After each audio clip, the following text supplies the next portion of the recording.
Hey, what's going on, guys? Today I'm going to go over how to do an elevated split squat. It's one of my favorite low body exercises. It's going to build mobility. It's going to build single leg strength. It's a real tough exercise. A lot of people hate it, but it has a ton of upsides. You get your core involved, especially if you load it differently. So let me just show you what it is. So I'm going to elevate my foot here. Now, when you elevate the foot, it's important to be on your call this the instep, or the top of your foot. You don't want to be on your toes like a backwards lunge, because of the angle when you go down. You could potentially put too much pressure on your toes, especially once you start adding weight to this. It's just going to hurt your toes. So you want to be flat on your foot. Another reason is that you're not going to be able to use the back leg, so you're going to really isolate the front leg. So I'm going to go here, and I'm going to control myself down, and I'm going to come up.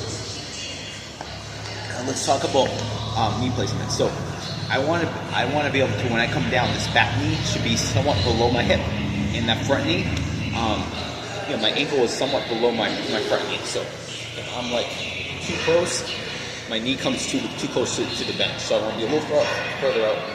Again, my knee is right below my hip. As you see when I'm down, this knee is right above the ankle. This is pretty good alignment. I'm going to drive. You don't have to fully extend this leg. A slight bend is okay. This just might throw off your balance, especially if your ankle is tight. So control, and then come up. Control, and come up. Now, different people will do different angles of the torso.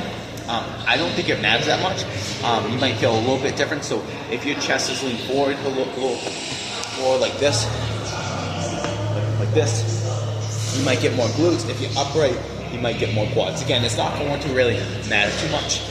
And you can load this a bunch of different ways. So you can load this with one weight to your chest, goblet style, which is going to bring your core into a little bit. So if I go here, right, I can do 2 dumbbells, which allow me to really load heavy weight and really train the legs, the glutes really hard. I can also put a weight just on one side, like here or here.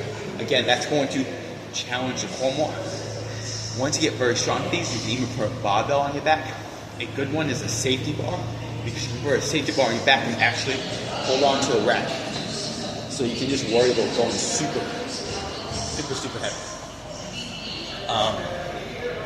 One of the things that I would want is you want to make sure that you're not getting an unbelievable stretch when you do this.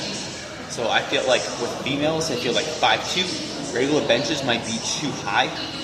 So what you might want to do is elevate the front foot as you do these. Because if either you get too strong of a stretch, or if you can't go down, because again your foot is way too elevated, you want to adjust that. So a simple way to do that is use a box like I do. You can just basically elevate the front foot so the depth isn't so much crazy. Now, is there anything else I want to talk about? Just make sure that general rule of thumb, lower back stays flat. Even when you're doing that hip, one way your hip hinges, your back should be flat. Don't arch at the top, down too much. And that's how you do an elevated split squat. Like I said, one of my favorite low body strength exercises. This is a great exercise for at home.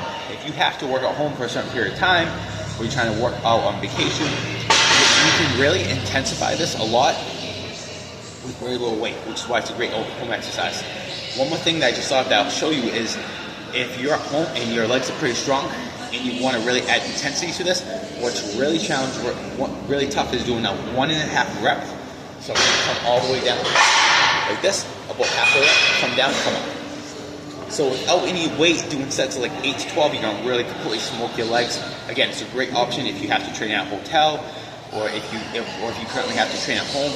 You can get a lot out of it, because when it comes to like strength training, it's not so much the weight that's important, it's the intensity. Like, weight allows you to train more intensely, but if you don't have access to weight, finding ways to increase your intensity without weight is going to be really crucial. Again, if you work at home and you don't have that much weight.